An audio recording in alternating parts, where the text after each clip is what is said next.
Meus caros amigos e amigas que acompanham a TV Canção Nova, uma alegria estarmos dando início à nossa Escola da Fé nesta quinta-feira. Mais um programa que a Canção Nova oferece para que você possa mergulhar profundamente nas coisas da nossa fé católica. A nossa fidelidade ao magistério da Igreja, a nossa fidelidade à tradição da Igreja, a nossa fidelidade à Sagrada Escritura, garantem para nós uma vida religiosa e espiritual, conforme o desejo de Deus. Vamos rezar, vamos pedir ao Divino Espírito Santo que nos dê uma noite de boa reflexão. Em nome do Pai, do Filho e do Espírito Santo. Amém. Vinde, Espírito Santo, enchei os corações dos vossos fiéis e acendei neles o fogo do vosso amor. Enviai o vosso Espírito e tudo será criado, renovareis a face da terra. Oremos. Ó Deus, que instruíste os corações dos vossos fiéis com a luz do Espírito Santo, fazei que apreciemos retamente todas as coisas, segundo o mesmo Espírito, e gozemos sempre da sua consolação, por Cristo nosso Senhor. Amém. Te damos graças, Senhor, nesta noite, pela vossa ressurreição e pela nossa salvação. Queremos, Senhor, entregar a nossa vida, aquilo que somos, aquilo que temos e aquilo que fazemos. E pedimos, Senhor, nesta noite a vossa bênção, a vossa proteção, a vossa graça, para que esse nosso programa seja conforme a vossa santa vontade e para a vossa maior glória. Ave Maria, cheia de graça, o Senhor é convosco. Bendita sois vós entre as mulheres, bendito é o fruto do vosso ventre, Jesus. Santa Maria, Mãe de Deus, rogai por nós, pecadores, agora e na hora de nossa morte. Amém. Glória ao Pai, ao Filho e ao Espírito Santo, como era no princípio, agora e sempre. Amém. São José, rogai por nós. Em nome do Pai, e do Filho e do Espírito Santo. Amém. Boa noite a vocês que estão aqui no nosso auditório. Quero saudá-los, quero dizer aqui os nomes da cidade, das pessoas que estão aqui. Temos amigos de Campina Grande, na Paraíba, está ali, sejam bem-vindos, uma alegria recebê-los aqui na Canção Nova. Cachoeira Paulista, São Paulo, a nossa cidade, Rio Claro, São Paulo. Maricá, no Rio de Janeiro. Pranchita, no Paraná, certo? É isso mesmo? E Porto Alegre, Rio Grande do Sul. Muita alegria recebê-los aqui na nossa Escola da Fé, recebê-los aqui na Canção Nova. E já vamos aqui para o Ricardo Gaiotti, que nos ajuda aqui na internet. Vamos lá, Ricardo. Boa noite, uma alegria recebê-lo mais uma vez. Boa noite, professor. Boa noite, seu bispo. Boa noite, você que está em casa. Boa noite, vocês que estão aqui. Desde já quero convidar você a mandar sua pergunta para nós hoje. O tema de hoje é a Igreja diante do mundo atual. Mande sua pergunta através do telefone 12 3186 2600 ou através do Twitter, twitter.com/Escola da Fé, ou também através do nosso blog, blog.cançãonova/Escola da Fé ou blog.cançãonova/Felipe Aquino. São os meios de interatividade. Convido você hoje a interagir com a gente. O tema é um tema super interessante. Estamos aqui com o bispo, vamos explorar bastante. Queremos que ele nos ensine bastante hoje nessa aula especial. Então, convido você. Vamos fazer junto o programa de hoje. Mande sua pergunta para nós e vamos interagir, professor. E vai ter sorteio hoje? Hoje tem. Deixa eu pegar aqui. Tem sorteio. Vamos lá mostrar. O sorteio de hoje, professor, vai ser através do e-mail escoladafé@cançãonova.com. Vamos então, um livro do Senhor, O Socorro de Deus para as Aflições da Alma, e também essa coletânea de pregação, É Tempo de Voltar para Deus. É tempo de voltar para Deus e o socorro de Deus para as aflições da alma. Então mande sua pergunta para nós, escoladafé@cançãonova.com, e no final do programa vamos estar fazendo o sorteio. Ok, muito obrigado, Ricardo, é isso mesmo. Nós estamos estudando um pouco dos concílios da igreja. Eu não me esqueci, não. Aqui na Escola da Fé a gente vai devagar mesmo, porque os nossos alunos são alunos de todas as idades, de todos os níveis intelectuais, então nós vamos devagar. Mas Sabemos que está havendo aqui em Aparecida, bem pertinho de nós, né, a reunião dos bispos do Brasil, que todo mês, de abril, maio, acontece. Né? Então, nós trouxemos um bispo convidado que há muito tempo eu já queria trazer aqui na nossa Escola da Fé, Dom Henrique Soares, que é bispo auxiliar de Aracaju, que tem um site muito bom na internet, o site www.padrehenrique.com, porque desde o tempo que ele era padre, já tinha esse site. E agora, como o Dom Henrique veio aqui para a reunião com os bispos, nós conseguimos trazê-lo para a Escola da Fé. É por isso que nós estamos interrompendo, então, a sequência de estudos sobre os concílios para essa nossa conversa, que eu tenho certeza que vai ser muito importante.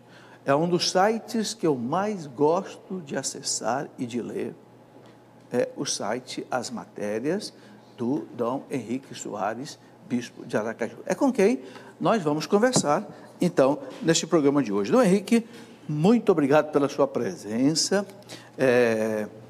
Há muito tempo, realmente, eu já tinha dito ao senhor, já tinha lhe passado vários e-mails convidando para vir participar do nosso programa, e então estamos felizes. Muito boa noite. Boa noite, professor. O prazer é todo meu estar aqui. Eu sei do seu trabalho aqui na Canção Nova, o seu trabalho também escrevendo e andando por esse Brasil todo, esse amor que o senhor tem a Cristo, à igreja, e o fato de ser um leigo fazendo isso é uma coisa assim que impressiona e edifica. De modo que também é uma alegria estar aqui, até por uma homenagem a esse trabalho que o senhor faz. Ok, muito obrigado. Eu quero apresentar rapidamente Dom Henrique, mas depois vou pedir para o senhor mesmo ficar à vontade e colocar mais alguns detalhes da sua vida. A primeira coisa, eu gostaria que o senhor colocasse bem assim para os nossos telespectadores, quem é Dom Henrique? Né? Eu vou colocar aqui alguns dados de biografia rápida, e o senhor completa. Bem, Dom Henrique Soares da Costa, bispo titular de Acúfida. Depois ele vai explicar o que é isso. E auxiliar de Aracaju, ok? Foi sacerdote da Igreja Arquidiocesana de Maceió, nasceu em 1963, por isso eu tenho 48 anos. 48 anos, bispo novo, beleza. Foi ordenado padre da Igreja de Deus, que está em Maceió, em Alagoas, 1992. Em 1991, ingressou no Seminário Arquidiocesano de Maceió, cursou filosofia na Universidade Federal de Alagoas. Em 1985, abraçou a vida monástica, primeiro no Mosteiro de São Bento, no Rio de Janeiro, e depois no Mosteiro Trapista, na Trapa de Nossa Senhora do Novo Mundo, no Paraná. Na vida monástica, recebeu o nome de Irmão Agostinho, tendo como padroeiro Santo Agostinho de Hipona. Por motivo de saúde, teve de regressar a Maceió em 1989, antes mesmo de fazer os seus votos. E diz, né, Dom Henrique aqui, na sua biografia, que foi para mim uma dor imensa. Deus tinha outros projetos para mim. Em 1990, voltou ao seminário e foi mandado para concluir seu curso de teologia em Roma, na Pontifícia Universidade Gregoriana. Concluiu o bacharelado, fez 2 anos de mestrado na mesma Gregoriana, tendo se dedicado à área de teologia dogmática, particularmente eclesiologia, igreja. De volta ao Brasil, trabalhou como formador no seminário, dedicou-se sobretudo ao ensino de teologia. É professor de teologia dogmática no Instituto Nossa Senhora do Livramento, ensina também no Seminário Providencial e no curso de teologia do SESMAC, Centro de Estudos Superiores de Maceió. Leciona ainda teologia em Pernambuco, no IFTO, Instituto Franciscano de Teologia de Olinda, no Seminário de Caruaru e no Instituto Sede Sapientiae dos Frades Carmelitas. De 1994 a 2009, foi reitor da Igreja de Nossa Senhora do Livramento, no centro de Maceió.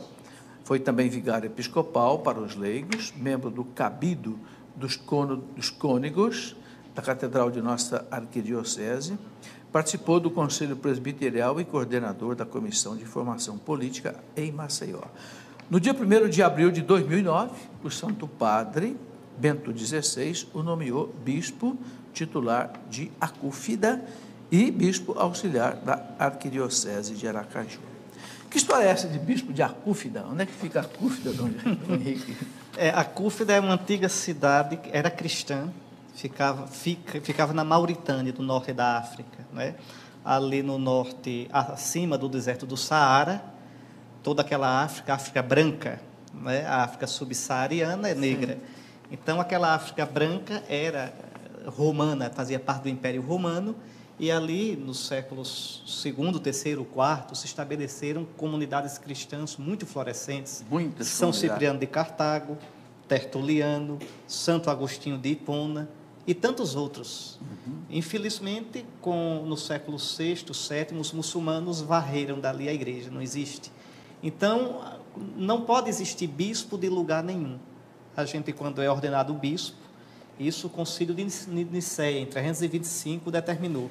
Nenhum bispo pode ser ordenado de modo absoluto. Bispo para si próprio. Não.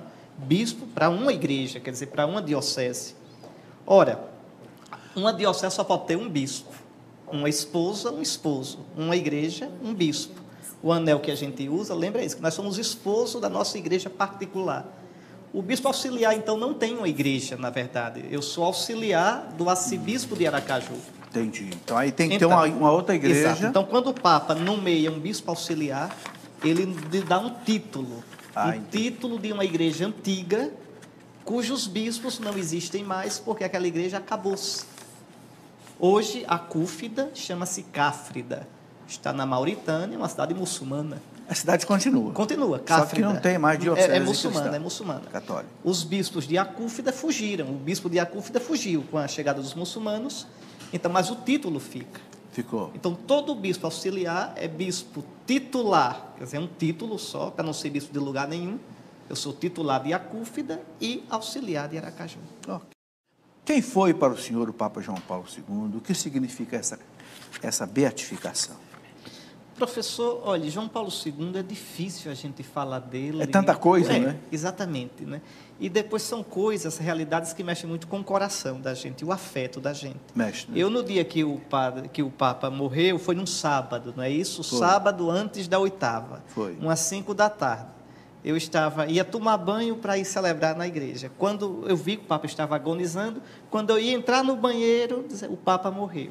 Eu liguei para o padre Paulo Ricardo, a quem eu quero muito bem, liguei emocionado, disse, Paulo, morreu o Papa do nosso sacerdócio. Porque a gente praticamente foi formado no pontificado de João Paulo II, a gente viu o quanto ele deu assim uma marca dele na vida da igreja. E foram 26 anos de Então, o que me impressiona em João Paulo II, primeiramente é isso, um homem, e Bento XVI enfatizou isso na beatificação, um homem de uma profunda fé em Jesus Cristo. João Paulo II era um homem apaixonado por Jesus Cristo.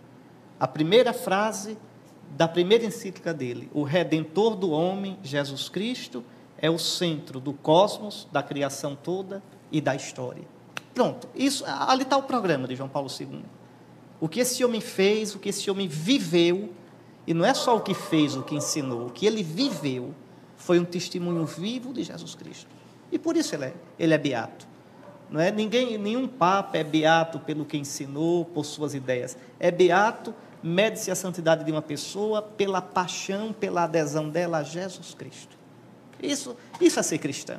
Sem dúvida. Né? Minhas ideias vêm depois. O importante é meu amor, meu encantamento, meu desejo de seguir a Jesus em todos os níveis e dimensões da minha vida.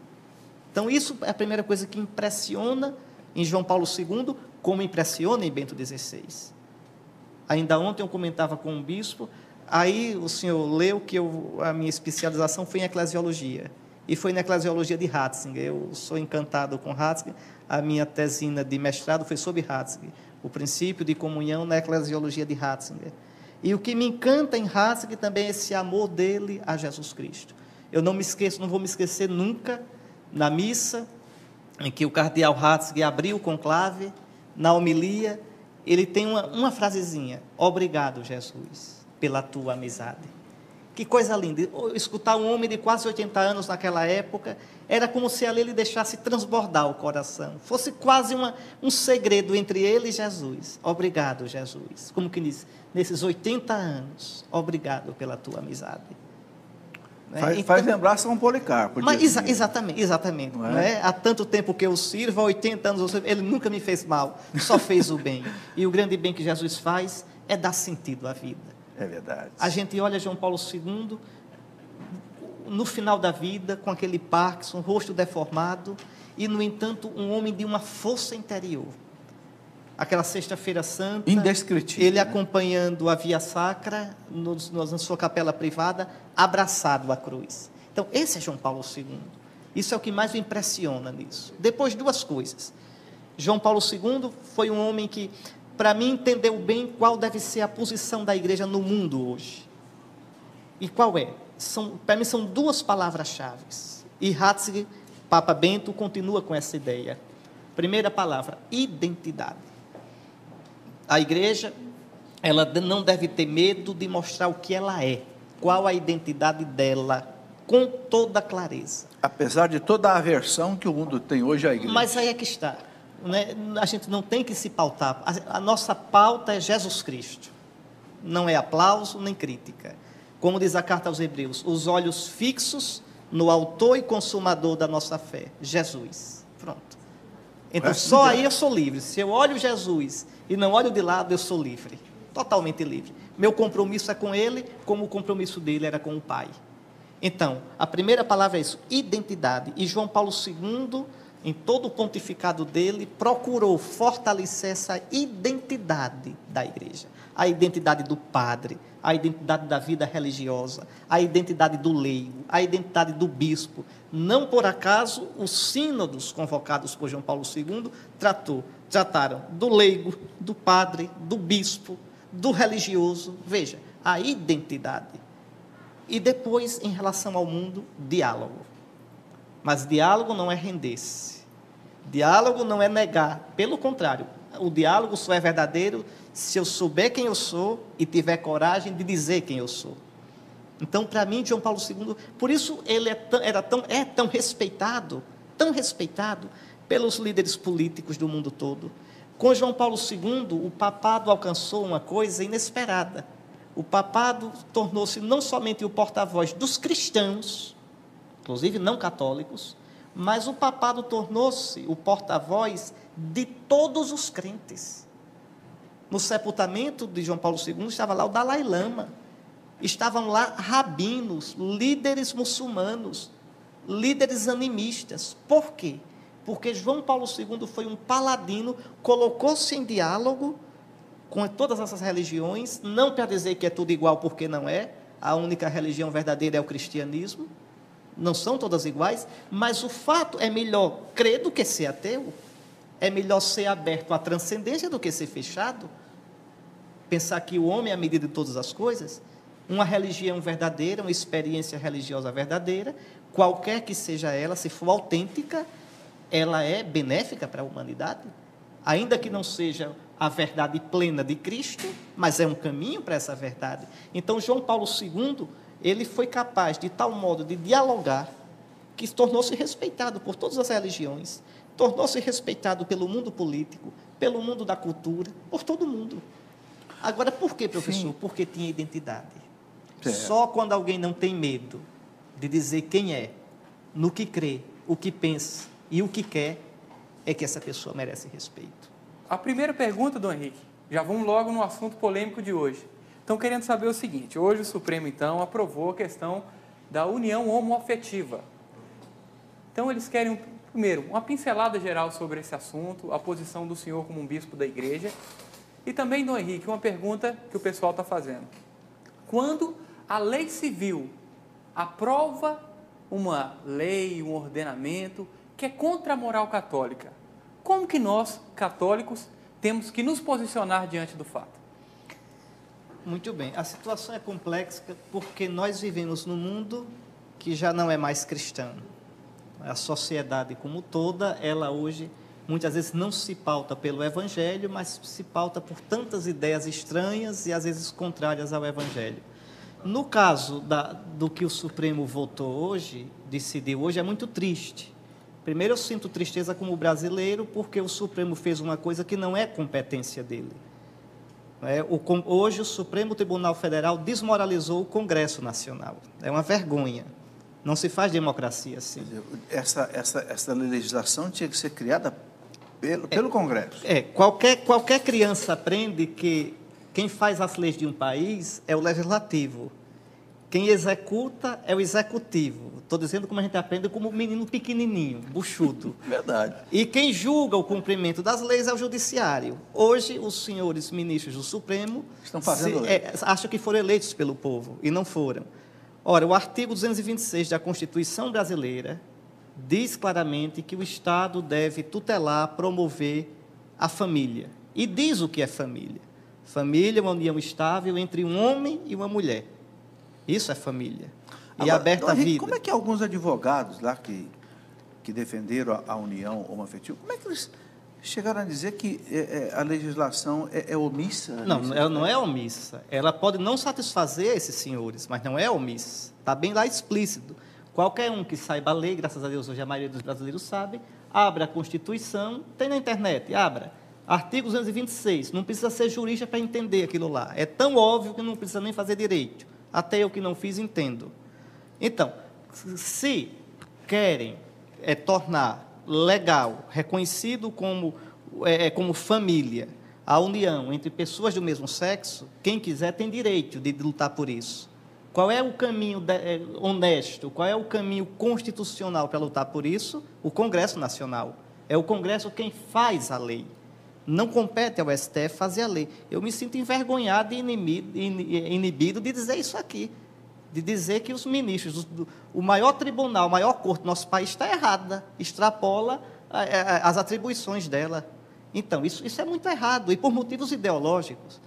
Porque você veja, o juiz ele não julga pensando no povo, não tem que julgar pensando no povo. O juiz julga de acordo com a lei, o compromisso do juiz é com a lei. Quem deve fazer a lei pensando no povo é o legislativo. É o legislativo, é o Congresso. Por isso a gente não elege juiz, a gente elege deputado e senador. Eles é que prestam contas a gente. Juiz presta conta à Constituição. Então, caberia ao STF dizer, olha, a Constituição diz hoje que a união homoafetiva não é família, nem pode ser reconhecida. Vocês querem que seja, vão lá apertar os senadores e deputados para que eles mudem a Constituição, porque não cabe a nós mudá-la, cabe a nós fazê-la cumprir. Então, você tem hoje, infelizmente no Brasil, um executivo inflado, forte demais, um judiciário que se mete a legislar e um Congresso, a essa altura, desmoralizado. Quer dizer, isto repercute na democracia. Na democracia. Nós estamos destruindo, assim, o ordenamento institucional, constitucional da nossa pátria. Democracia não se faz assim. E isso pode nos levar em que direção, Dom Henrique? Em duas direções possíveis. Uma autocracia, um governo, aí o executivo, né, um governo que pode, desprezando o Congresso, fazer como faz na Venezuela, dirige-se diretamente ao povo. É uma democracia falsa. O governo não tem que se dirigir diretamente ao povo. Não há a interdependência dos três poderes. Porque o povo, sob emoção, pode julgar errado, pode decidir errado.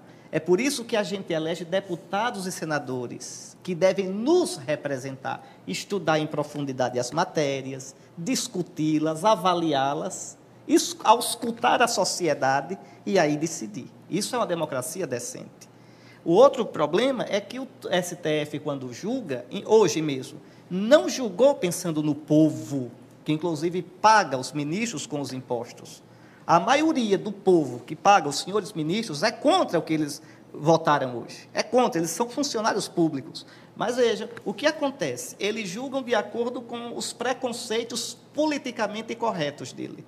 Então, eles se julgam uma nata iluminada, que pode, do alto da luz deles, que não sei de onde vem, decidir entre o bem e o mal. Aquilo que o Gênesis disse, sereis como deuses, donos do bem e do mal. Mas a Escritura também diz que quando o homem faz isso, ele morre. E a Escritura diz, vós sois juízes, no entanto morrereis como homens. Os juízes não julgam a Deus, Deus julga os juízes. A verdade está em Deus. O juiz julga de verdade quando julga de acordo com as leis que Deus imprimiu, na consciência humana, na natureza e revelou na Escritura. Nós somos um povo brasileiro que as nossas raízes são católicas, nossa tradição é católica. Nós temos fortes movimentos cristãos. por exemplo, a Renovação Carismática Católica, os cursilhos de cristandade, temos mais de 500 comunidades hoje de leigos, comunidade de vida, comunidade de aliança. Temos aí um exército de católicos. E parece que tudo isso não age numa hora dessa. Quer dizer, parece que nós somos assim, ovelhinhas de presépio, todas caladinhas, e as leis vão sendo feitas contra a nossa fé católica. Já aprovaram o divórcio, aprovaram o uso de células tronco-embrionárias, que é um crime, porque a célula tronco-embrionária já é uma pessoa, já é uma alma. Agora vão aprovar a legalização de união civil de pessoas do mesmo sexo. Daqui a pouco vão aprovar que esses casais, que eu não consigo chamar de casal, porque casal para mim é um macho e uma fêmea, para mim é um par. São pares. Mas a mídia fala em casal, eu não consigo entender que dois jovens formem um casal. Bom, aí daqui a pouco vão aprovar que eles possam adotar a criança, daqui a pouco vão aprovar a eutanásia, daqui a pouco vão aprovar o aborto, e nós, os católicos, vamos continuar de braços cruzados. Eu não digo nem... Como é que como bispo, um apóstolo de Jesus Cristo, deixa eu ver essa questão. Veja, eu não digo só católicos, são os cristãos de modo geral, porque nossos irmãos evangélicos, protestantes, nisso pensam como nós. Sem dúvida. Né? Às vezes as pessoas dizem assim, os cristãos querem impor a visão deles para a sociedade. A questão não é esta. Veja, eu não sou contra dois homossexuais que queiram morar juntos, que morem juntos, a vida é deles. É lógico, a liberdade. Entende? Eu não admito desrespeito a um homossexual. Certo.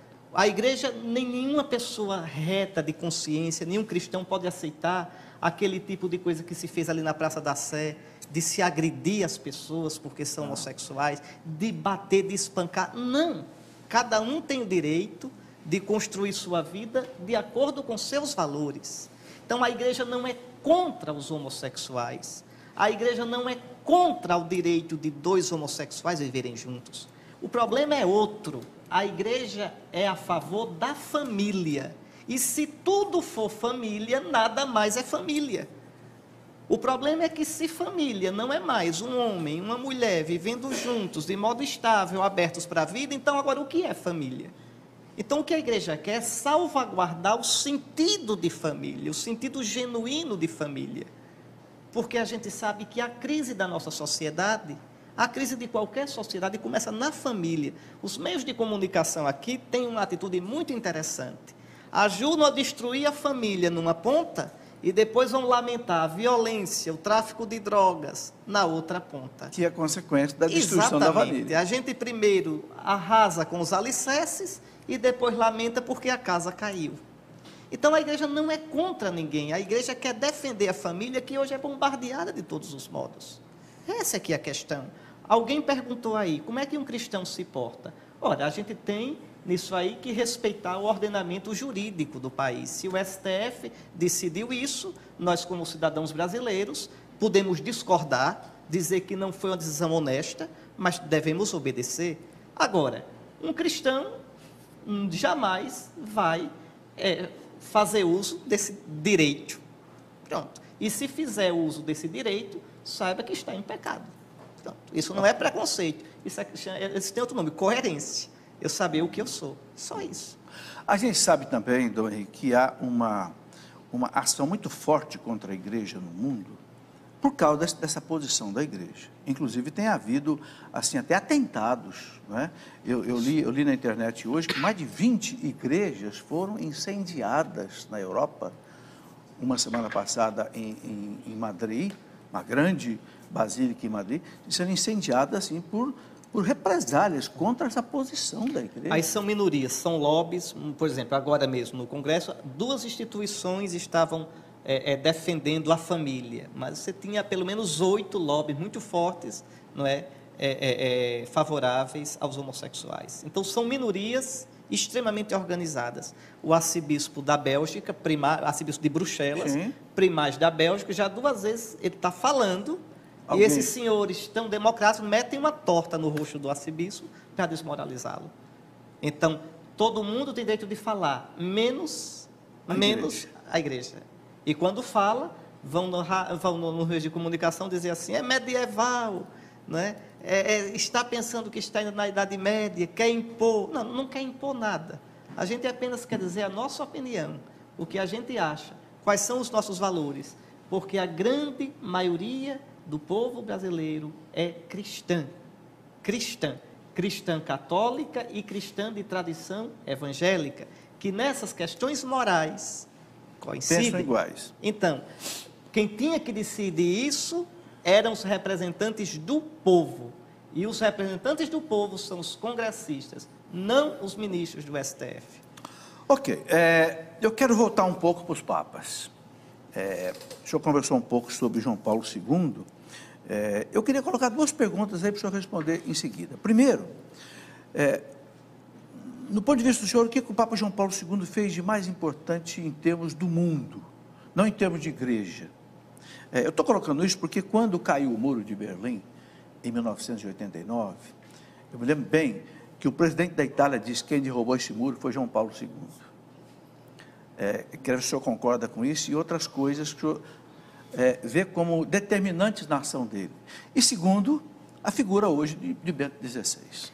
Olha, João Paulo II, em relação ao mundo, professor, o grande papel dele foi gritar, no período todo de pontificado, sobre a dignidade do homem. Que o homem está acima das ideologias, que o homem está acima dos sistemas econômicos, o homem está acima da truculência do marxismo, e ele sofreu muito, da ditadura do capital, que o homem... Mas o discurso de João Paulo II sobre o homem não era um discurso meloso, não era um discurso de moda, não, é porque esse homem é a imagem de Deus. É porque esse homem custou o sangue de Cristo, esse homem é amado por Cristo. Deus amou tanto esse homem a ponto de entregar o seu filho. Então, para mim, na relação com o mundo, a chave para a gente entender os pronunciamentos, as encíclicas, as posturas de João Paulo II, era essa centralidade do homem. Por isso, o Redentor do homem, veja, ele começa colocando Cristo no centro, mas o Cristo que redime o homem. Okay.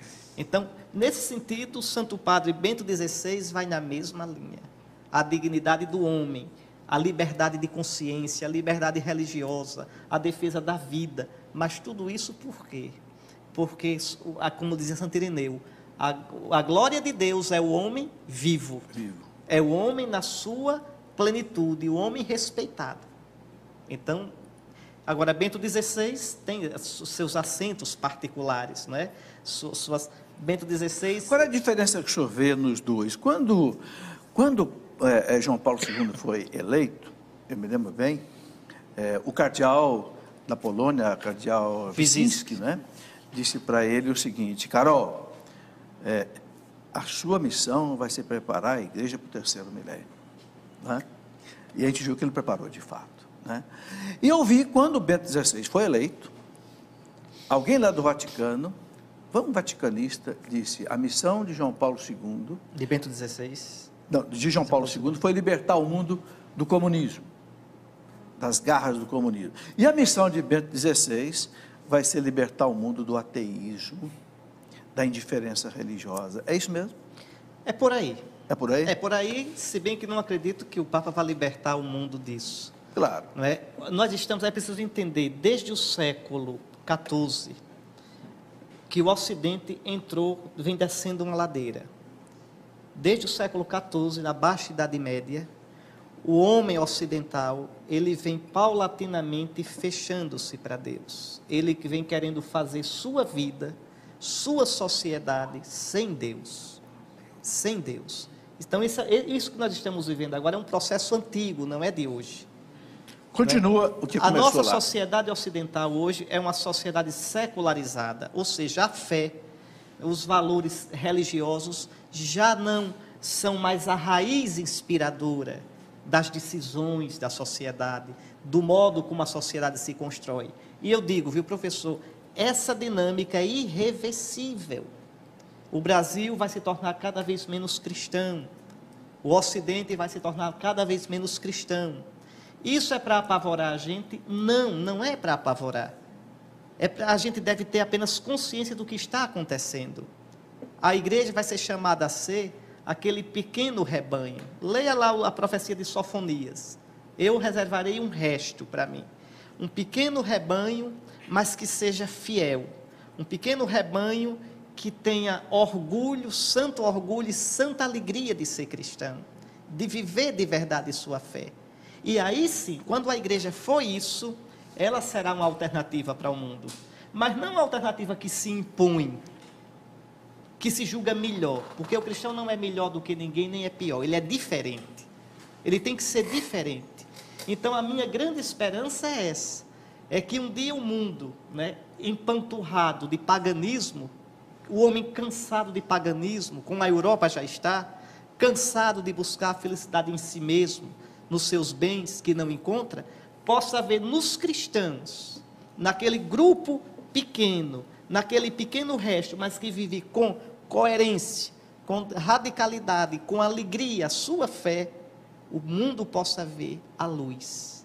O mundo possa ver que existe um outro modo de viver. O senhor relaciona isso com os novos movimentos, as novas comunidades que estão surgindo hoje na igreja? As novas comunidades, os novos movimentos são um sinal de Deus, sim. São um sinal de Deus, são um embrião disso que eu estou dizendo. Porque o problema é que, veja, os padres da igreja, a primeira geração, as primeiras gerações cristãs, nunca esperaram que o mundo todo fosse cristão. Nunca esperaram. O que é que eles esperavam? Que no mundo todo houvesse comunidades cristãs. Que no mundo todo houvessem minorias cristãs, tão coerentes com o Evangelho, tão radicais. Não aquele radicalismo chato, de cara amarrada, de se julgar melhor do que os outros, de dizer eu estou salvo e todo mundo está no inferno. Não. A radicalidade no sentido da palavra mesmo, de ir na raiz, e a raiz é Cristo.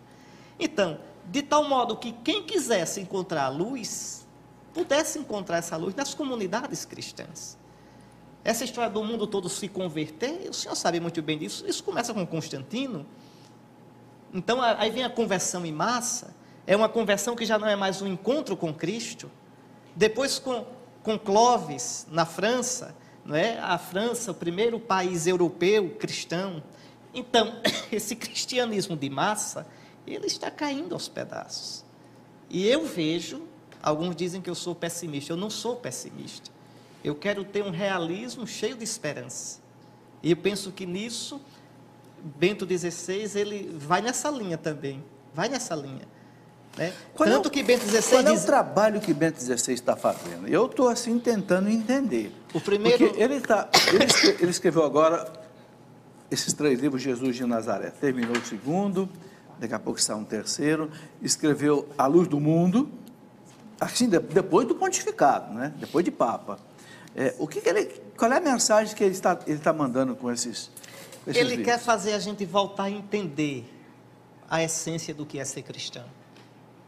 Isso ele não fez só nesses livros. Por que a encíclica dela sobre o amor? Deus é amor. Porque o amor é a essência de Deus. Ele quis falar sobre Deus. Mas, Santo Padre, não tem coisa mais urgente para falar? Não, nada é mais urgente do que falar sobre Deus. O que Bento XVI disse aos bispos de Aparecida?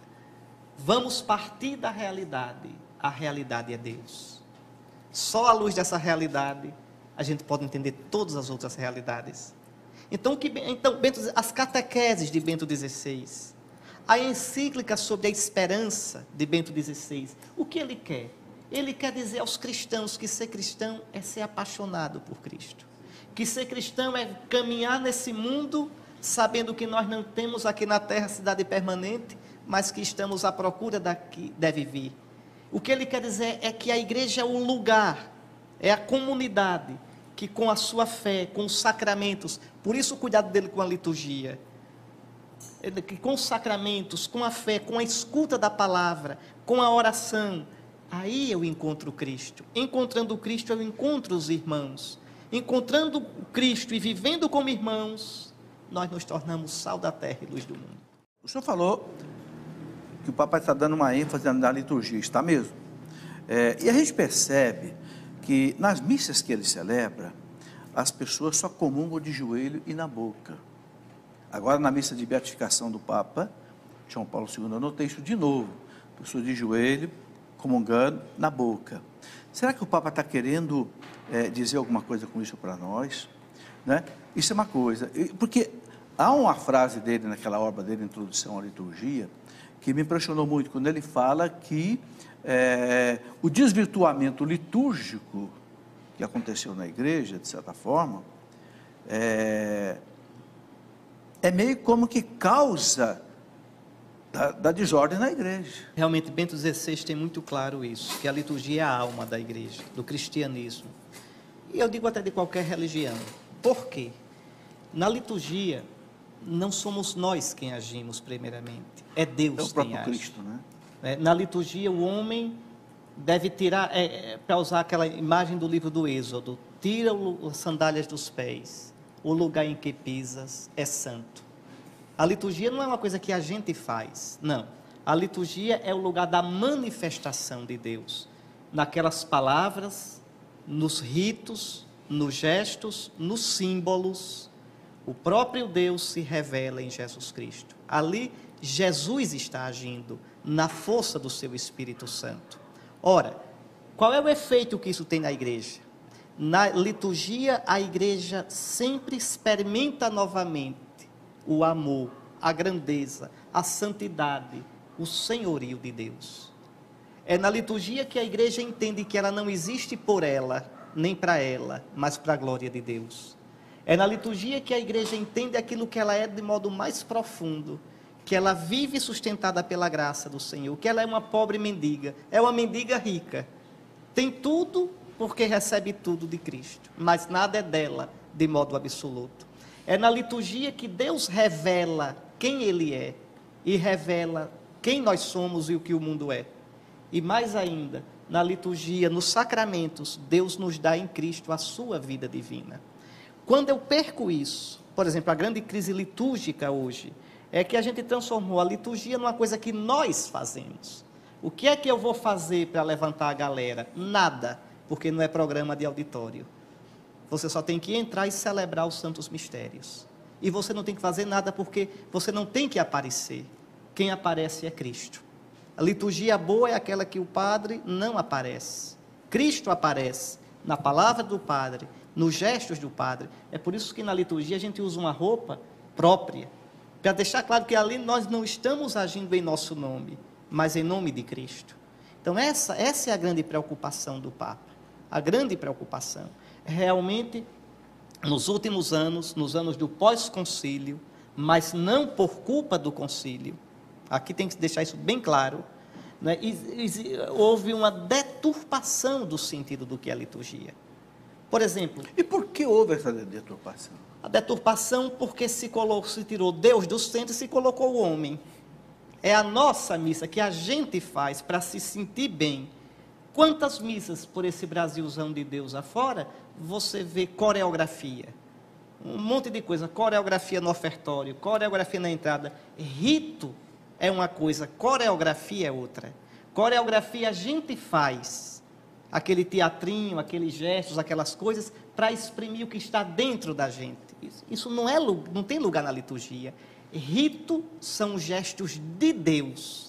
E como são de Deus, eu não posso inventar nem modificar. Rito não se inventa, rito não se modifica. Aqueles ritos são grávidos, cheios do Espírito de Cristo. Aqueles ritos trazem salvação. Quando o padre impõe as mãos, porque o missal manda, sobre o pão e o vinho, e pede que o Pai derrame sobre o pão e o vinho o Espírito de Cristo, para que o Espírito impregne, pneumatifique, vou usar aqui um verbo, espiritue aquele pão e aquele vinho e os transforme em corpo e sangue de Cristo. Aquele gesto não é um teatro, aquele gesto é cheio de vida, é cheio de Espírito Santo. Então o que nós temos que fazer é deixar as coreografias todinhas e voltar para o que é rito. Toda religião tem rito. Vá num terreiro de Umbanda, tem rito, porque é religião. A mãe de santo sabe o que vai fazer, o filho de santo sabe qual é o toque do santo dele, sabe o que vai dançar. Vá num pagode budista, tem rito. Vá numa mesquita muçulmana, tem rito.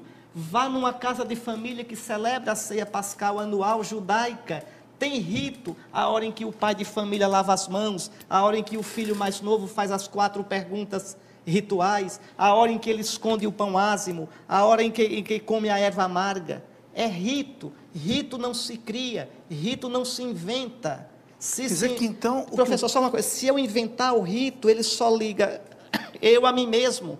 É coisa minha, invenção minha. Ah, a gente se sentiu tão bem. Liturgia não é para se sentir bem, é para receber a vida de Deus. Então, o rito, exatamente porque eu não criei, não inventei, são gestos divinos, ele me liga a Deus. O rito me liga a Deus. O rito tira aquela comunidade de si própria e abre para o infinito. Ah, mas eu não entendo tudo. Não precisa entender. Uma pessoa simples que vai na Basílica de Aparecida e vê a beleza, ela não precisa entender, ela intui. Eu não me esqueço, um dos maiores elogios que eu tive na minha vida de padre foi ver uma velhinha analfabeta no interior de Alagoas. Eu fui pregar lá na cidade dela, depois da missa ela disse, o senhor é o padre daquela igreja lá que tem no calçadão, não é? Eu disse, sou. Seu padre daquela igreja é tão bonita que quando eu entro ali eu choro, porque estou no céu. É analfabeta, entendeu mais do que muita gente. Então, rito não se explica, rito se vive, se saboreia. Então, essa é a percepção de Bento XVI. Quer dizer que, então, o que o Papa quer dizer é que essa quebra na disciplina litúrgica causa uma quebra na disciplina da igreja? Sim, porque dá um curto-circuito. É uma igreja que se autocelebra. A comunidade celebra a si própria, os seus sentimentos, suas coisas. Mas o que é a liturgia cristã? É celebrar os mistérios de Cristo. Por que é que eu vou para a missa? Não é para me sentir bem, não. Eu vou para a missa porque ali está no altar o sacrifício pascal do Cordeiro imolado, aquilo que está no céu, o Cordeiro de pé como que imolado, de Apocalipse capítulo 5, esse Cordeiro que está diante do Pai com o seu sangue, oferecendo-se a nós no Espírito eterno, ele se coloca no altar, para que a igreja o ofereça, e depois o receba em comunhão, e tenha a vida eterna. Isso eu posso ir, professor, alegre, eu posso ir triste, eu posso ir deprimido, eu posso ir com crise de fé. Está lá a graça de Deus dando-se a mim. Então não é o que eu sinto. Não depende do homem. Não depende do homem, mas aí é que está. Mas a igreja é isso, a essência da igreja é isso. Não é à toa, professor, que a igreja é feminina em todas as línguas, a igreja é mulher. Veja, a igreja tem um esposo, é Cristo. A gente às vezes tem a tentação de criar uma igreja macho, uma igreja que é fazer coisa, uma igreja protagonista. Protagonista é Cristo. A igreja é a igreja do acolher a palavra, como Maria. É a igreja do ser esposa, toda atenta, toda carinhosa em relação a Cristo, toda adorante. Aqui está a nossa força. Por que é que muitas vezes nossas missas são chatas? Quantas vezes já escutei dizer, eu saio da missa pior do que o que entrei. Por quê? Porque não se celebrou o rito. Se fez aquela conversa comprida, aquele monte de comentário, aquele monte de coreografia, que é para levantar a galera. E não tem quem me levante, porque uma pessoa diz, eu já estou abusado desse negócio aqui. Saí de casa para ver isso. Agora, celebra a missa enxutinha, piedosa. Tem que ser um padre piedoso. Se for uma coisa mecânica, simplesmente ungida, como se diz, que o pessoal sai cheio. Saio cheio de quê? Não sei. Eu saio cheio das coisas do céu. Isso é rito. Agora, Dom Henrique, a gente lê os documentos litúrgicos, por exemplo, a Redemptione Sacramento, em que o Papa fala claríssimo ali de como é que deve ser celebrada a missa. O sacerdote não pode, por exemplo, deixar a âmbula ali para o fiel vir pegar com as próprias mãos. O sacerdote tem que ir lá distribuir a Eucaristia, porque é o Cristo nele ali que vai, não é? Mas a gente vê tanto erro por parte dos padres, Dom Henrique. Isso. O padre que fica no altar e manda os ministros da Eucaristia distribuir a Eucaristia. Isso. O outro que chega lá e coloca a âmbula lá e cada um vai lá e pega e tal. O outro que chega na oração do por Cristo, com Cristo, em Cristo, manda o povo rezar. Quer dizer, isso, a gente que é leigo, a gente que não é padre, eu fico pensando, meu Deus, eu que sou leigo, que não celebro, sei que não pode fazer isso, como é que essa multidão de padres... Por isso, como acertar essa disciplina litúrgica? Essa disciplina nem o Senhor vai ver, nem eu. Talvez os seus netos ou bisnetos. Porque é uma doença do nosso tempo. Aquilo que eu dizia, o protagonismo, eu tenho que criar, eu tenho que inventar, eu tenho que aparecer. E acha que isso é pastoral, acha que isso é ser pastor, quando não é nada disso. Compreende? Então, Bento XVI nisso é muito mais manso do que João Paulo II. João Paulo II era um polonês, a igreja da Polônia é muito firme, muito rígida, e João Paulo II era assim. Bento XVI, ele prefere o quê? Esperar criar uma mentalidade. O Senhor falou, o Papa, da comunhão de joelhos, as pessoas de joelhos. E na boca. Veja, ele sabe que a norma litúrgica atual, aprovada por ele, permite que o fiel leigo escolha. Você tem o direito de escolher, você tem o direito, se quer comungar de pé ou de joelhos, na boca ou na mão. É direito do leigo escolher. Nenhum padre pode impor. Agora veja, Bento XVI, ele pede que as pessoas que venham comungar com ele, quem quiser comungar em pé, naquela missa, comungue com outros ministros. Com ele tem que ser com ele de joelho. Mas por quê? Porque ele quer dar uma lição. Humildemente, esse Papa é muito humilde. Ele quer mostrar a sacralidade da Eucaristia. Ele quer mostrar o respeito, a atitude que deve ter o ministro que distribui e o fiel que recebe. Ele com isso também quer insistir em combater aquela visão de muitos liturgistas. A Eucaristia é para ser comida, não para ser adorada. Ora, isso é bobagem pura. Santo Agostinho já dizia, ninguém come esse pão sem antes adorá-lo. Então diz, mas na igreja primitiva, calma lá, o Espírito Santo não orientou a igreja primitiva e depois foi dormir. Não, tem que se acompanhar a evolução na história da igreja. Se a igreja no Ocidente foi enchendo a Eucaristia de gestos de adoração, isso é coisa séria, sim. Né? Na consagração se ajoelha, sim.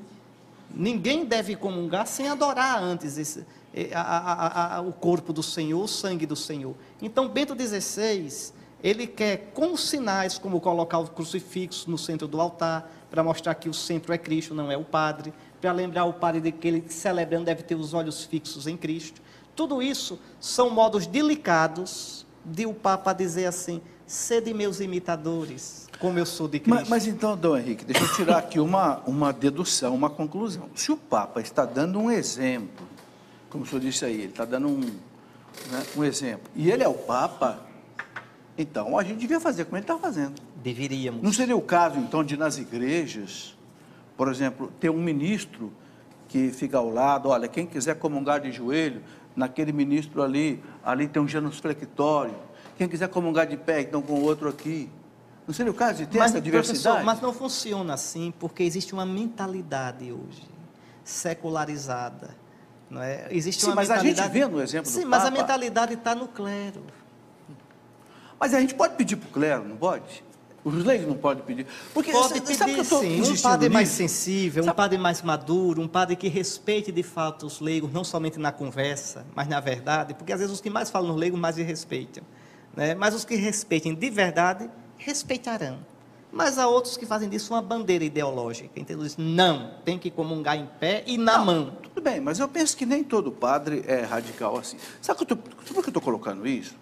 Porque eu vejo de vez em quando, está todo mundo indo de pé comungando. Daqui a pouco um vai e se ajoelha. De repente, pode até o de trás tropeçar. Sim. Porque a pessoa se ajoelha, bota as pernas para trás. Então não seria o caso, olha, quem quer comungar de joelho aqui, quem quer comungar de pé aqui. Lembre, o que a disciplina da igreja recomenda é que antes de comungar, façamos um gesto de reverência. Ou ajoelhar-se, ou fazer uma reverência, não é isso? Certo. Então, cada comunidade eucarística, cada paróquia, cada pároco vai educando os seus fiéis. Cada comunidade, o senhor sabe, cada paróquia tem um pouco já a sua identidade, sabe como procede numa celebração, quais são os costumes legítimos próprios daquela comunidade. Então, isso aí depende muito de cada pároco, de cada padre, até de cada bispo. Sim. Não é? Agora, o que voltando um pouquinho antes, o que eu critico duramente não é isso, é a mentalidade, às vezes, de uma secularização violenta. E é tão forte, às vezes, isso em alguns, que o Papa pode fazer como quiser, que nem liga e continua fazendo do jeito que querem. Mas isso é um dos problemas do nosso tempo. E tem coisas, professor, quando são, assim, decorrente de uma mentalidade, tem que esperar uma nova geração, tem que esperar com calma, como se no Nordeste, hoje, a maçaranduba do tempo. Hoje nós temos um segmento da igreja muito fiel ao Papa. Por exemplo, a Canção Nova aqui, a Canção Nova é extremamente fiel ao Papa. E sei que as comunidades como Shalom, Oba de Maria, são comunidades fidelíssimas ao Papa. Não tem rebelião, não tem discordância do magistério, porque eu ando no meio dessas comunidades. Então, não é o caso dessas comunidades, então, e novos movimentos, começarem a imitar o Papa? Mas muitas fazem isso, muitas pessoas das novas comunidades comungam de joelhos. Bom, entende? Em Aracaju mesmo, muitas. E essa questão de proibir o povo de ajoelhar na hora da consagração? Pois é, isso, aí é que está. Quando a ideologia, né, quando o menino, o seminarista no seminário, pegou um professor de liturgia que segue mais por suas ideias do que pelo magistério da igreja, porque, cuidado, aqui precisa entender uma coisa: quem faz as leis litúrgicas na igreja não é liturgista, é o Papa. E algumas, os bispos. O Papa e algumas, os bispos, não liturgista. A gente começou o programa, eu comecei criticando o STF porque se meteu no que não era parte dele. Pois bem, também na igreja, não é? O Supremo legislador em matéria litúrgica, em qualquer matéria, é o Papa, é o Santo Padre. Então, se a igreja diz que a gente se ajoelha na consagração, é para se ajoelhar. Ah, mas o fulano de tal que é teólogo, doutor, diz que... Não, mas fulano é estudioso, é teólogo. O pastor da igreja é o Papa, não o grande teólogo iluminado. Não. E no missal romano está que tem que ajoelhar. Deve se ajoelhar, sim. Ok. Ricardo, vamos lá. Sobre essa questão, professor, já levantamos bastante polêmica aqui sobre liturgia. Alguns querem saber das missas afro, das missas sertanejas, da evangelização com crianças, que muitas missas utilizam fantoche, etc. Querendo saber a sua opinião sobre essas criatividades na liturgia. Bom, já deu para perceber que a minha margem de criatividade é muito estreita, né? Para mim existe missa. Por exemplo, a missa brasileira no Brasil já é enculturada. A missa é em português, com cânticos, que a linha melódica é nossa, é tão nossa. As nossas expressões, o brasileiro gosta muito de gesticular, você vê aí na doxologia, por Cristo, com Cristo. Naturalmente o brasileiro faz assim. A missa já é tão enculturada. Se o senhor vai a uma missa nos Estados Unidos, na Europa, totalmente diferente. É a mesma missa, mas para mim a gente já está enculturado até demais. Entendeu? Particularmente, não vejo com simpatia essas missas com adjetivos. Não vejo. Quanto às missas com criança, elas têm um sentido. Mas a missa com criança, não a missa infantilizada. Uma coisa é missa com criança, outra coisa é missa infantilizada. Não é? Uma coisa é a hora da missa, outra coisa é a catequese. Tem que entender, a missa é para Deus, não é para a gente. A missa é para Deus, a missa é espaço primeiro de Deus, não do homem. Quando o homem entra no espaço de Deus, ele volta renovado. Também a criança deve aprender que o Papai do Céu é o centro. Também a criança deve aprender a se encantar com o Papai do Céu, não com os palhacinhos, os fantochezinhos que eu faço. Então, aqui está a questão.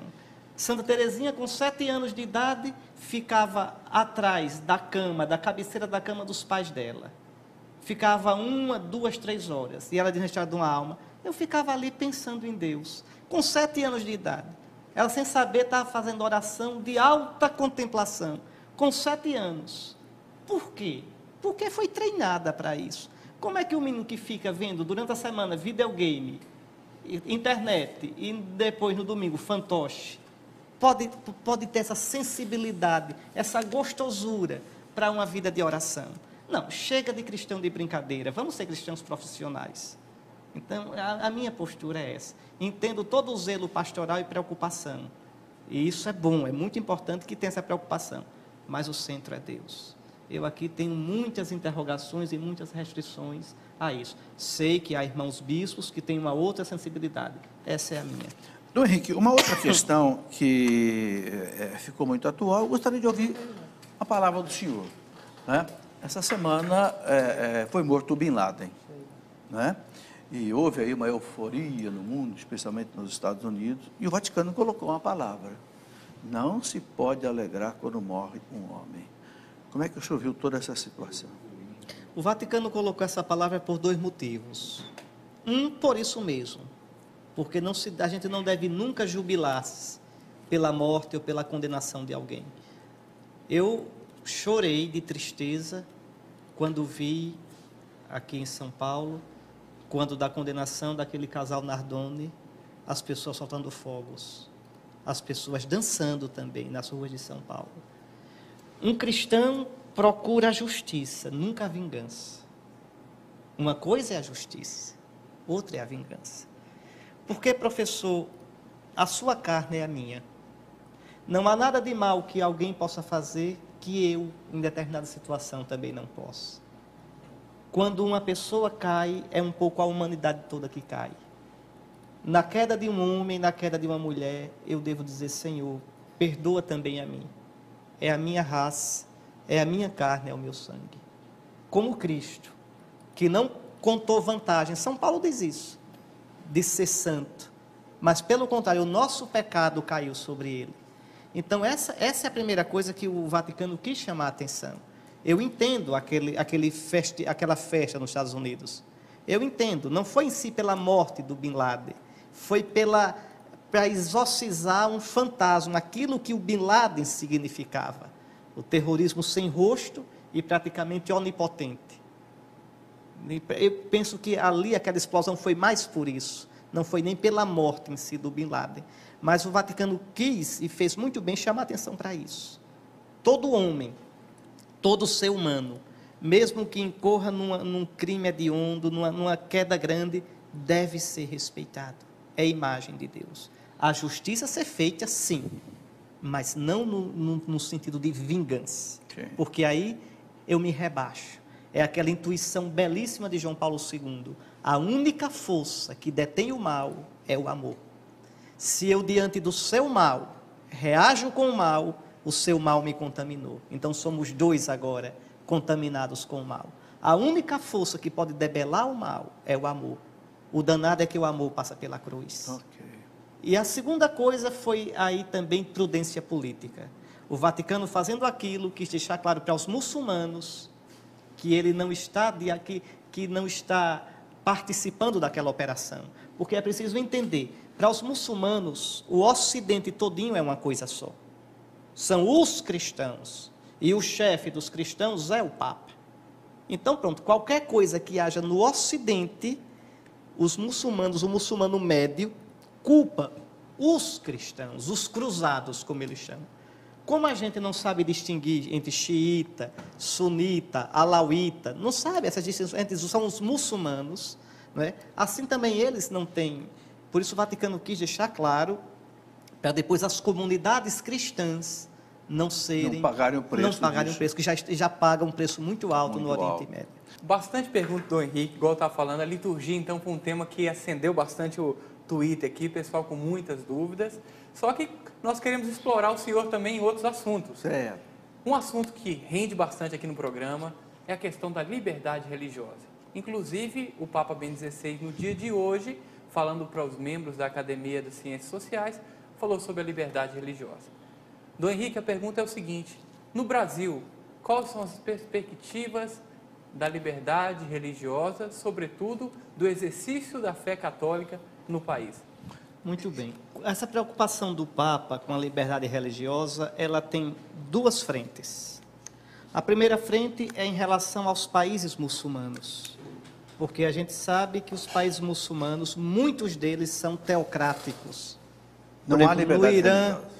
No Egito, na Arábia Saudita, você para construir uma igreja tem que pedir permissão, essa permissão demora anos, né? Não pode ser visível, tem que ser meio escondida, você não pode converter ninguém, em outros países nem sequer se pode construir. Então, ora, a liberdade religiosa é a liberdade fundamental da pessoa humana, porque envolve a liberdade de consciência, do sentido da vida. Se o Ocidente dá aos muçulmanos plena liberdade, em Roma você tem mesquitas, tudo, então a gente quer a contrapartida. Esse é um lado. E o Papa pensa nas comunidades cristãs que são perseguidas no Oriente Médio. Mas existe também uma luta muito atual pela liberdade religiosa na Europa, no Brasil. Em que sentido? Claro, a Europa, o Brasil, as constituições todinhas não discutem, nem por longe, a retidão da liberdade religiosa. A questão é que hoje na Europa e no Brasil, muitos querem reduzir a religião a um fato privado. Ou seja, a religião é coisa de na sua casa. Religião não pode ter nenhuma manifestação pública, não pode ter nenhuma influência na construção da sociedade, na construção de uma cultura. O Ocidente foi parido pela Igreja. Não se pode entender o Ocidente, não se pode entender o Brasil sem o cristianismo, sem o direito romano, sem a filosofia grega. Então, os cristãos têm, sim, o direito e o dever de dizer a sua fé publicamente e de levantar sua voz para que os seus princípios também sejam contemplados na construção da sociedade. Até porque essa sociedade ainda tem uma matriz cristã. Então, no Brasil, vocês perguntam a perspectiva da liberdade religiosa, a gente vai ter que lutar por ela palmo a palmo. Porque existe liberdade religiosa para se fazer um terço, como se fez em São Paulo, em forma de pênis. E se aplaude e chama uma porcaria dessa de arte. Recentemente, na Europa, na França, se colocou um crucifixo, um artista, dentro da sua urina. Semana passada. Então, isso é arte, isso é lixo, isso é desrespeito. Não, e tinha um título, as pessoas me permitam a palavra que eu vou usar, porque nós temos que entender a gravidade desta blasfêmia. O crucifixo foi colocado dentro de um vaso com urina e o título era esse: mije no Cristo. Isso, exatamente. Quer dizer, pode haver uma blasfêmia. E na Semana Santa. Essas Santa, coisas sempre se fazem na Semana Santa. Semana Santa, mije no Cristo. É o que nós estamos vivendo no Ocidente. Então é assim, a nossa luta vai ser essa, para dizer que na escola o aluno tem direito a ter aula de religião. Isso não diz respeito em nada à liberdade. Vai o aluno que quer, o aluno que não quer, ele para não ir para a aula, ou para ir para uma aula de outra coisa, de civismo, de outra coisa. Agora, estou misturando aí a laicidade com o laicismo. Pois é, por quê? Vocês escutam muito na televisão, os engravatados dizerem, o Estado é laico, e é para ser mesmo. O que é um Estado laico? Um Estado laico é um Estado que não tem uma religião confessional. Isso é um Estado laico. Ele deve ser um Estado que beneficia a todos. Agora, o que é um Estado laicista? É um Estado que considera a religião algo negativo e nocivo, e que quer reduzir a religião a algo privado. Ao ateísmo. Né? Então, na verdade, é um ateísmo prático. Por exemplo, essa história de querer tirar os crucifixos das repartições públicas, isso não tem nada a ver com o Estado laico. Os ateus não se ofendem de ver aquele crucifixo lá. Os evangélicos, os muçulmanos, não se ofendem, porque aquele crucifixo, num tribunal, num órgão público, ele não significa uma religião. Ele significa ali valores, uma sociedade cristã, ou seja, uma sociedade que cresceu com valores como a solidariedade, a compaixão, a paz. Então, veja, tem um significado cultural, como para o muçulmano, o crescente fértil tem um sentido cultural, para nós é a cruz. A cruz está nas bandeiras, a cruz está no escudo do Vasco, a cruz está em todo canto. Então, veja, é algo cultural. Agora, e mostra que a religião plasmou cultura. Nós começamos a viver também um problema sério da objeção de consciência. Eu não sei até que ponto, daqui a pouco no Brasil, que nós estamos vivendo isso. E esses dias eu recebi um e-mail de uma moça que é enfermeira, me dizendo o seguinte: professor, eu trabalho aqui e estão me obrigando a entregar pílula do dia seguinte, que é contra a minha consciência. Ela não pode ser obrigada a fazer isso. Está aí a questão da liberdade religiosa. É uma afronta, é um desrespeito à liberdade religiosa, à liberdade de consciência. E isso se pode obrigar de modo claro e se pode obrigar de modo velado. Você transfere a pessoa, você não promove a pessoa se sente de modo velado perseguida. Então, existem 1000 modos de pisar a liberdade religiosa. E se prepare, cristão, porque você vai sofrer muito com isso, eu vou sofrer, é a parte que nos toca. É o preço que nós pagamos por seguir o Cristo. Agora, a gente não precisa ser raivoso, a gente não precisa... Não precisa. Só precisa pedir a Nosso Senhor força e coragem para ser fiel a Ele e também para denunciar essas coisas. Denunciar para que não se apague o nome de Cristo da nossa sociedade que nasceu cristã, nosso país que nasceu cristã. que foi terra de Santa Cruz, terra de Vera Cruz, e não pode simplesmente negar o seu passado. Então, essa aqui é a questão. Uma das coisas que eu li no site do senhor, uma matéria, o senhor diz ali com muita ênfase que a teologia da libertação morreu. Mas eu acho que não morreu, não. Eu gostaria que o senhor explicasse isso aí para nós melhor. Morreu como produção teológica. Como produção teológica, o que quer dizer isso? Olha, quando eu estava no seminário, todo ano tinha um grande livro de Leonardo Boff e, na época, os mais novos não sabem o que é isso, um LP de Roberto Carlos. Então, o Roberto Carlos lançava um disco novo e Leonardo Boff colocava no mercado um livro novo. Não é? Hoje, a teologia de libertação como assim, produção que cria, ela esgotou-se. Hoje a gente tem os filhos e os netos da teologia de libertação, esse discurso de ecologia, de gênero, né? São as consequências daninhas dessa questão. Então, a teologia de libertação, aquela pujança de criatividade, realmente passou. Não só eu digo isso, muitos outros dizem. Não, mas nós ainda estamos vendo muitos efeitos ainda. Os efeitos. Como é que o senhor... muita gente pergunta assim, o que é a teologia da libertação? Quais são as suas consequências negativas? Como é que o senhor responderia essa pergunta? Bom, a teologia da libertação foi uma tentativa de pensar a fé cristã, né, a partir...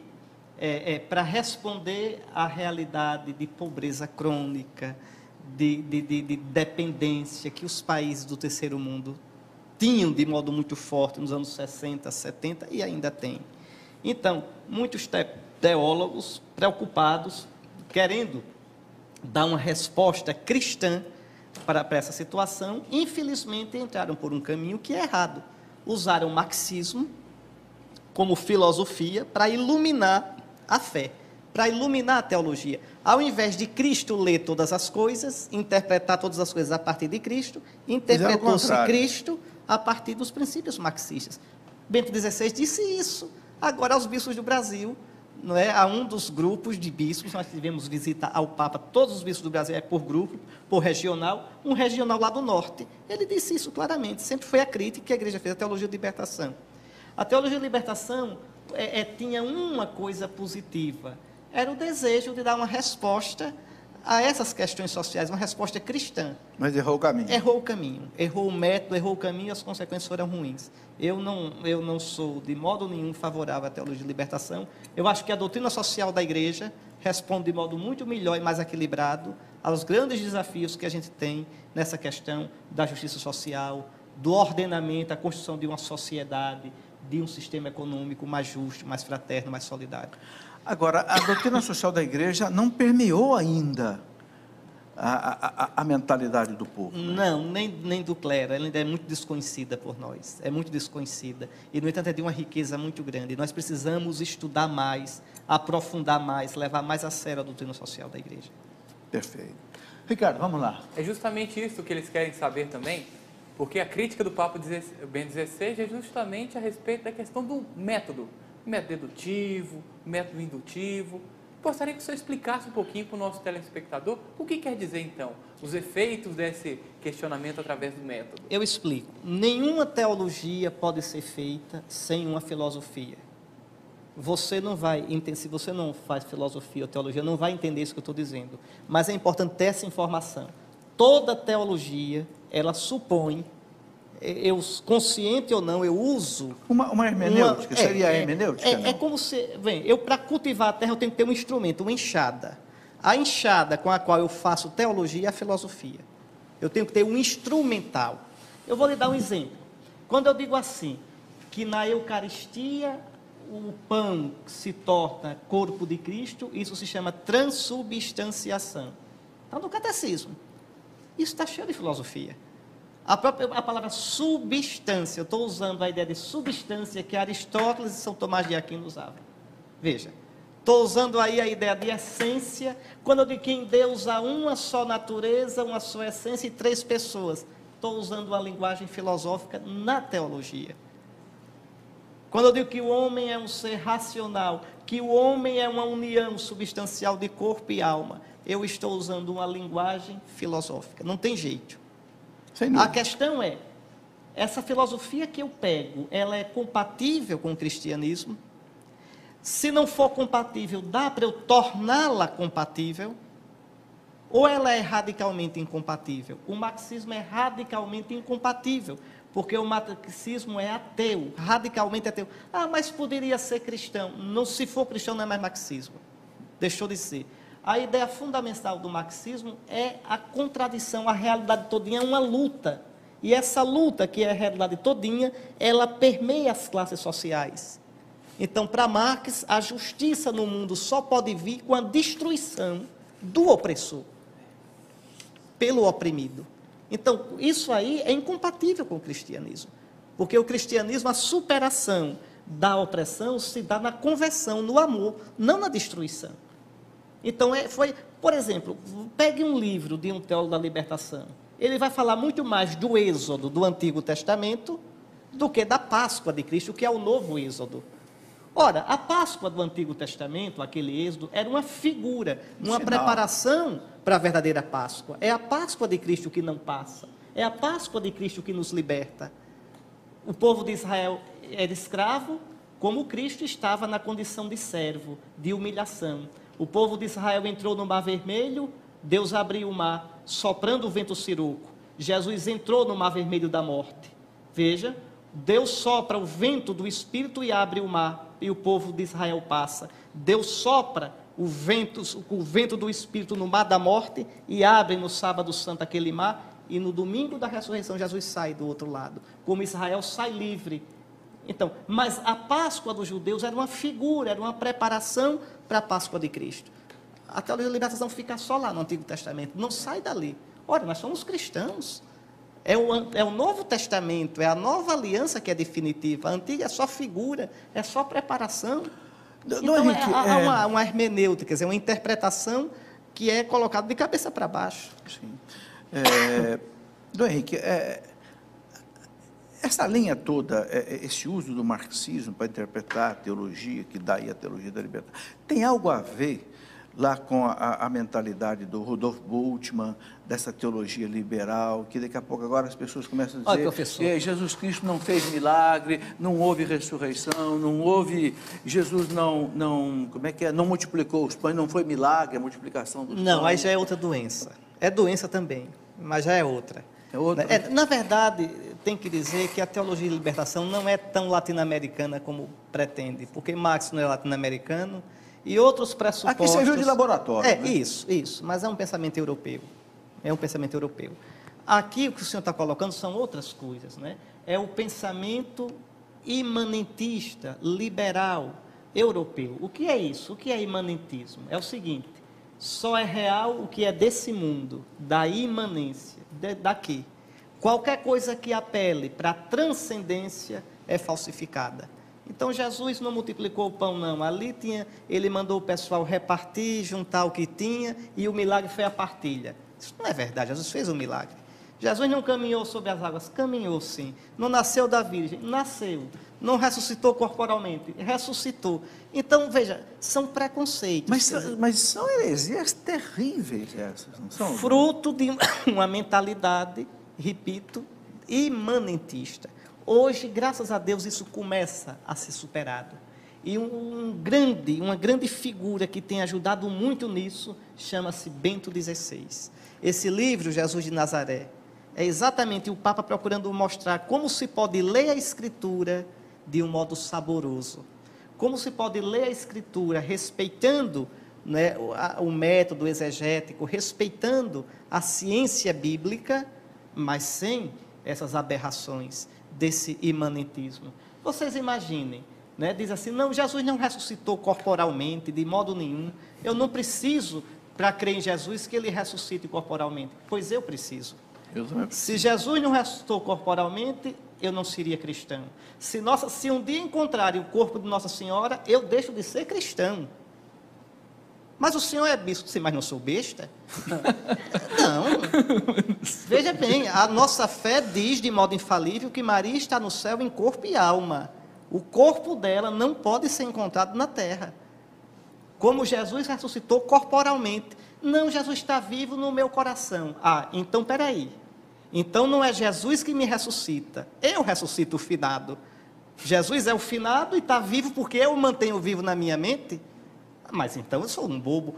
Viva São Paulo, que diz claramente na primeira carta aos Coríntios, no capítulo 15, se Cristo não ressuscitou, nós somos uns coitados. Eu não sou cristão porque Jesus fazia milagre, não sou cristão por isso.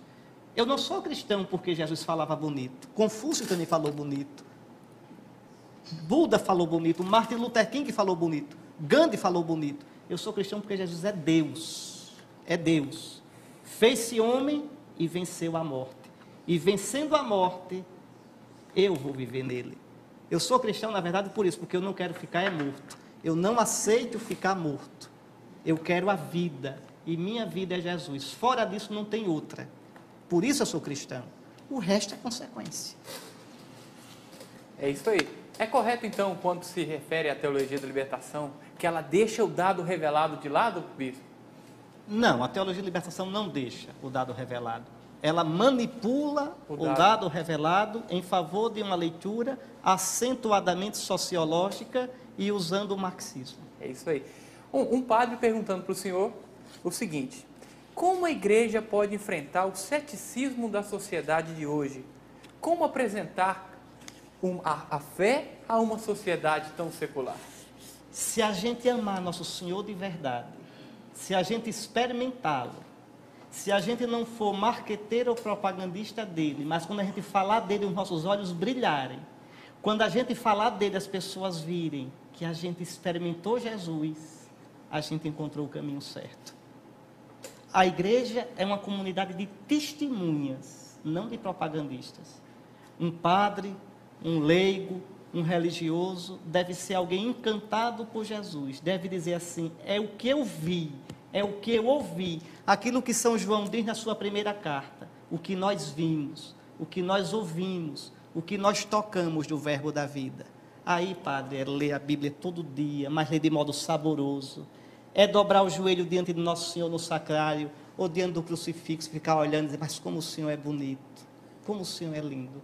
É pegar a imitação de Cristo, aquele livrinho que o pessoal diz que não presta, e ler todo dia, entende? Aí é se encantar com Jesus, é ver Jesus no pobre, no doente, naquela criancinha que vem dar um abraço em você, naquela velhinha que vem lhe pedir a bênção. Não puxe a mão não, porque a mão não é sua, é de Cristo. Ela vem beijar, não é a sua mão, é a de Cristo.